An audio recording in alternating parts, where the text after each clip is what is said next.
What do you say? Should we talk about High West? Yeah, let's dive into the Midwinter Night's Dram here because this is something that is it's a support that I love.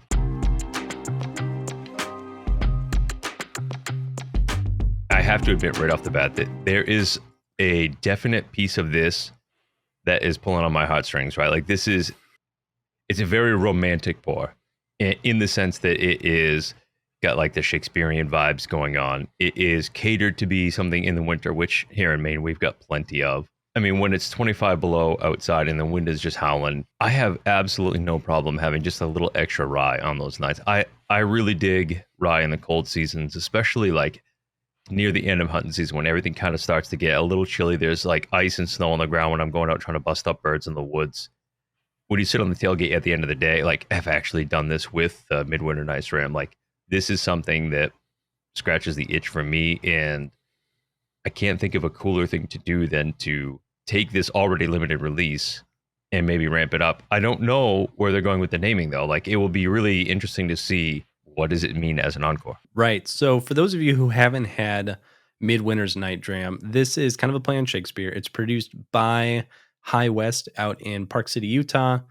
Really interesting. It has been going on for at least the last 7 or 8 years. I want to say maybe 9. And it's been a blend of straight ryes that are finished in port and vermouth barrels. So it's, kind of on the jammy, spicy side. It's been a limited engagement, they call it, which is just, it's a limited edition. It comes out every year around Thanksgiving. But the interesting part of this release is they've released the label for a new one called Encore, but they haven't told us anything about the regular Midwinter's Night Dram. And Encore typically would imply that the show is over and they're coming back for a little more, which has me kind of confused because, like, you haven't announced the end of regular Midwinter's Night Dram. Like, what are we encoring here?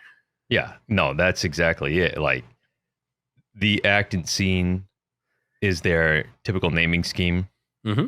The act representing the annual release. So last year was Act 9, and there are various scenes throughout that, which are, I am assuming, just related to their batch or bottling runs. It's the bottling line.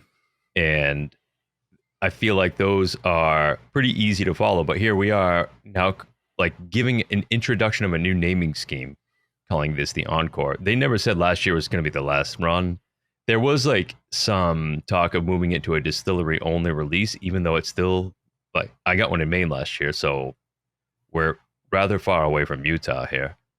Right. So I'm not really sure what they're doing with the product, but I am excited to see what this does. I mean, like you mentioned, they're traditionally finished in like a ruby or tawny port barrel. This is usually a dark, jammy, really exciting type of rye. It's a blend of their own distillate and MGP rye, which is, I think, it has gotten that the blend has shifted more from the MGP as the base to their distillate. So like they're ramping up their own production, which is great.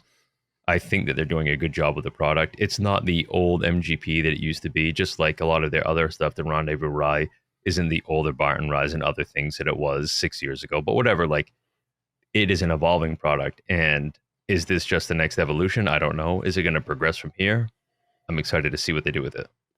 Yeah, I mean, and that's what throws me off, right? Like if High West had never started blending in their own distillate, and had made this series only made of stuff they had sourced from previous distilleries, that old Barton Rye, that MGP Rye, like it would make sense for it to end. But you'd think with them producing a lot of their own rye, they would try and keep what is effectively an annual cash cow. Like honestly, I can't think of another limited edition that kind of reinvigorates an entire distillery. Because between, they release Rendezvous Rye and they do some of their single malts and stuff. Like they try and really keep consumers on, but most consumers I know only really care about High West from like October 1st to like December 30th until next year when the new Midwinters comes out. So this is, I'm going to admit, I'm puzzled. I hope we get some info soon. Like it's just a TTP label. It could be anything, but what are we encoring? Yeah, I'm excited to find out more about this one. I'm like ear to the ground on this.